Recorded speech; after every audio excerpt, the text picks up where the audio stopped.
আসসালামু আলাইকুম। দূরের কাছে যে যেখানে বসে এই মুহূর্তে এই ভিডিওটা দেখছেন তাদের সবাইকে মাহফুজা কিচেন বিডিতে ওয়েলকাম। আজ সজনে ডাঁটা আলু দিয়ে আর সর্ষে বাটা দিয়ে বেলে মাছের চচ্চড়ি করব। অসম্ভব মজা হয়। বেলে মাছ ছাড়াও আমি ঠিক এভাবে শুধু সজনে ডাঁটা আলু দিয়ে সর্ষে বাটা দিয়ে চচ্চড়িটা করেছি, সে ভিডিও আমার চ্যানেলে দেওয়া আছে। খুবই মজার, অসম্ভব ভালো লাগে। আজকে তো মাছ দিয়ে করলাম, ডাল দিয়েও ওই সজনে ডাঁটাটা ভালো যায়।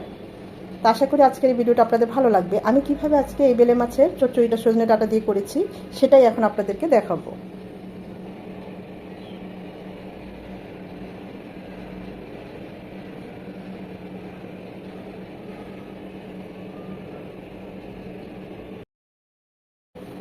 বেলে মাছ, এটাকে তো আমরা বেলে মাছই বলি, ছোট ছোটই। তো এই ধরনের মাছ দিয়ে আমি আজকে এরকম সজনে ডাঁটা দিয়ে চচ্চড়ি করব। আমি সজনে ডাঁটাগুলো মাছের মতো সাইজের করে ভালোভাবে ছিলে এভাবে কেটে নিয়েছি। আমরা এটা সজনে ডাঁটা বা সাজনা, যে যেটা বলে আর কি, সাজনা বলি, আমাদের বাসা আগে গাছ ছিল। তো এখন এই বেলে মাছে দিয়ে দিব সামান্য একটু হলুদ গুঁড়ো আর সামান্য একটু লবণ। আলতোভাবে মাছগুলো মাখিয়ে নেব।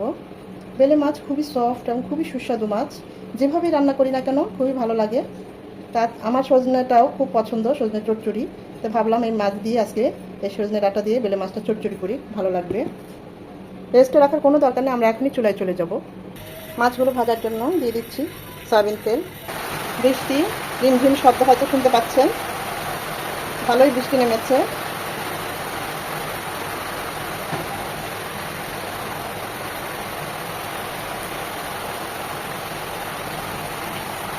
রান্নার জন্য যে কোনো মাছ ভাজার জন্য আমরা খুব হালকা করে ভেজে নেব। বেলে মাছ খুবই সফট।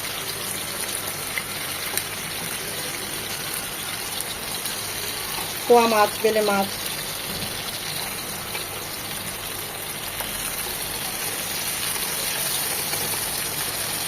অনেকে কষিয়ে রান্না করেন, সেটাও করতে পারেন, সেটাও খুব ভালো হয়। আমি একটু হালকা করে ভেজে নিলাম।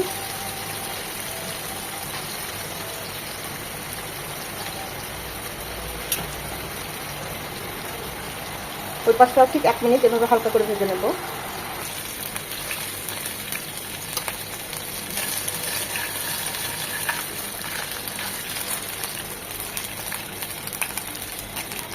আমি একটা আলু দিয়েছি, যারা আলু পছন্দ করেন না তারা দিবেন না।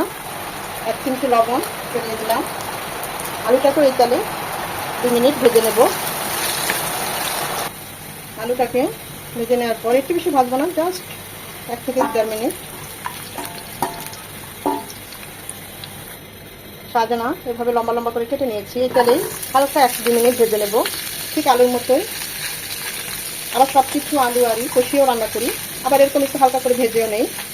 ভেজে নিলে হয় কি, সাজনার যে একটা র ফ্লেভার থাকে সেটা করবে না।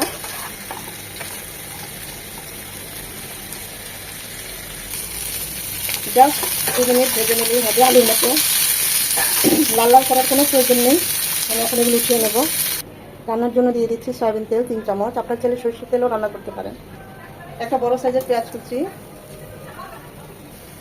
পেঁয়াজটা লাল লাল হওয়ার কোনো দরকার নেই, এরকম নরম হলেই চলবে। দিয়ে দেবো উঁচু করে 1 চামচ আদা রসুনের পেস্ট। এখানে 1/2 চামচ আদা, 1/2 চামচ রসুন।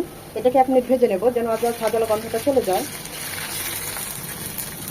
আদা রসুনটাকে 1 মিনিট ভেজে নেওয়ার পর এখানে 1 চামচ হলুদ গুঁড়ো, 1/2 চামচ ভাজা জিরে গুঁড়ো আর 1/2 চামচ গরম মশলা গুঁড়ো আছে, 1/2 চামচ মরিচ গুঁড়ো আছে।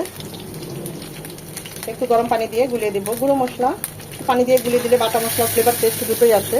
এতে মশলাগুলো পুড়েও যায় না আর মশলাগুলো ভালোভাবে কষানো হয়। এখন খুব ভালোভাবে মশলাটা কষিয়ে নিতে হবে। মশলাটা কষতে থাকুক। আচ্ছা, এখানে 2 চামচ সর্ষে বাটা নিয়েছি, সাদা এবং কালো সর্ষে মিলিয়ে 2 চামচ সর্ষে বেটে নিচ্ছি। সামান্য একটু হলুদ গুঁড়ো দিয়েছি, 1 চিমটি পানি দিয়ে গুলিয়ে দেবো, তাহলে সর্ষেটাতে তো লাগবে না। এটা গুলিয়ে একপাশে রেখে দেবো। মশলাটা খুব ভালোভাবে কষিয়ে নিতে হবে। মশলা কষানো দেখলেই বোঝা যায় রান্নাটা কেমন হবে। আসলে মশলাটা যত ভালো কষানো হবে রান্নার টেস্ট তত ভালো আসবে। মশলা কষানো হয়ে গেলে আমরা যে আলুটা আর সজনেটা ভেজে নিয়েছি সেটা দিয়ে দিচ্ছি। মশলার সাথে খুব ভালোভাবে মিশিয়ে নেব। সাথে একটা টমেটো একটু লম্বা করে দিয়েছি।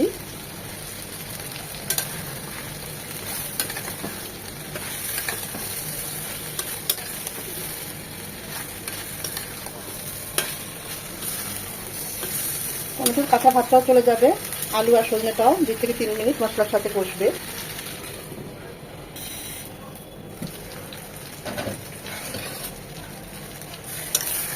যখন এরকম মশলার সাথে গা মাখা মাখা হয়ে যাবে, খুব ভালোভাবে কষানো হবে।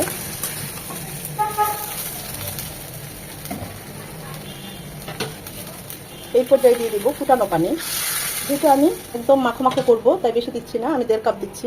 আপনারা আপনাদের পছন্দ অনুযায়ী পানিটা দিতে পারেন, আরেকটু কম পানিও দিতে পারেন, আবার চাইলে আরেকটু ঝোল ঝোল রাখতে আরেকটু ঝোল ঝোলও দিতে পারেন। এটা একদম মাখো মাখো হলে বেশি ভালো হয়। সাজনা আর এই আলুটা একদম কুক হবে 5 থেকে 7 মিনিট করব, কারণ মাছটা দেওয়ার পরে কিন্তু আমরা সাজনার আলুটা নাড়তে পারবো না। মাছে অবশ্য আমি আরেকবার নেড়ে দিয়েছি। সাজনা আলু সেদ্ধ হয়ে গিয়েছে। এখন দিয়ে দিব বেলে মাছগুলো।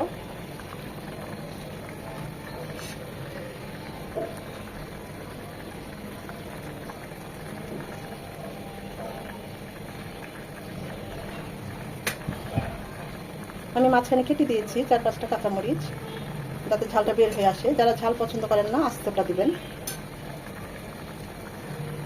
সেই লবণ, সামান্য একটু লবণ আর হলুদ মেশানো সর্ষে বাটাটা দিয়ে দিচ্ছি, কারণ আমাদের সব কুক আছে।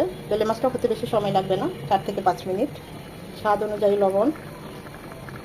সবশেষে স্বাদ বৃদ্ধির জন্য আরও 1/2 চামচ ভাজা জিরে গুঁড়ো দিয়ে দিচ্ছি। এতে যে কোনো মাছের কারি হোক, স্বাদ খুব ভালো আসে, ফ্লেভারটাও খুব ভালো আসে। ঢাকা দিয়ে দিব, 4 থেকে 5 মিনিট কুক হবে।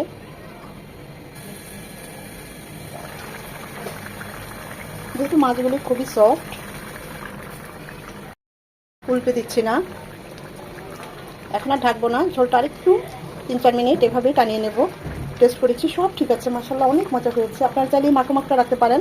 যেহেতু এখানে আলু আছে, আলু কিন্তু ঝোল টানে, তা আরেকটু টেনে যাবে। আমি আরেকটু মাখো মাখো করবো, 2 থেকে 3 মিনিট আরেকটু ঝোলটা টানিয়ে নেব। নামানোর আগে ধনেপাতা কুচি দিয়ে নামিয়ে নেব।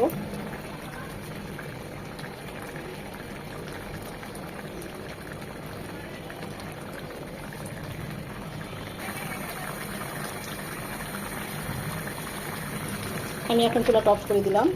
আমাদের সজনে ডাঁটা, আলু আর সর্ষে বাটা দিয়ে বেলে মাছের চচ্চড়ি একদম রেডি। দেখতেই পাচ্ছেন মাশাআল্লাহ, লুকসটা যতটা না এসেছে, খেতে অসম্ভব মজা হয়েছে। গরম গরম ভাত দিয়ে একদম জমে যাবে। লুকসটা দেখেন, সব সিদ্ধ হয়ে গিয়েছে। এটা যদি বেলে মাছ ছাড়া এমনি চচ্চড়ি করতাম, সেটাও মজা হতো। যারা সাজনা ডাঁটা খেতে চান না, এভাবে একবার হলেও ট্রাই করবেন, দেখবেন অসম্ভব ভালো লাগে। আমি তো মাছ ছাড়া এমনি সাজনা ডাঁটাটা চচ্চড়ি করে খাই, এরকম সর্ষে বাটা দিয়ে। আবার ডাল দিয়েও সাজনা ডাঁটাটা খুব ভালো যায়।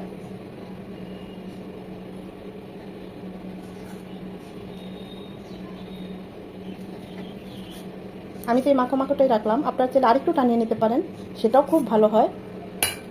দেখতেই পাচ্ছেন কতটা মজা হয়েছে, সত্যি বলছি খুব ভালো হয়েছে। খুবই সিম্পল, অল্প মশলা অল্প তেলে, এবং খুব ঝটপটে হয়ে যায়। যে কোনো মাছ এভাবে সজনে ডাঁটা দিয়ে চচ্চড়ি করা যায়। তো আশা করি ভিডিওটা আপনাদের ভালো লেগেছে। যদি ভালো লেগে থাকে অবশ্যই একটা লাইক দিবেন, কারণ আপনাদের এই একটা লাইক পরবর্তী ভিডিও করতে আমাকে উৎসাহিত করে, সাহায্য করে। ফ্রেন্ডস অ্যান্ড ফ্যামিলির মাঝে বেশি বেশি করে শেয়ার করে দিবেন, যেন তারাও এরকম সহজ মজার রেসিপি দেখতে পায়। সময় নিয়ে, ধৈর্য নিয়ে যারা এতক্ষণ এই ভিডিওটা দেখেছেন, তাদের সবাইকে অসংখ্য ধন্যবাদ। ভালো থাকবেন, সুস্থ থাকবেন, নিজের প্রতি যত্ন নেবেন।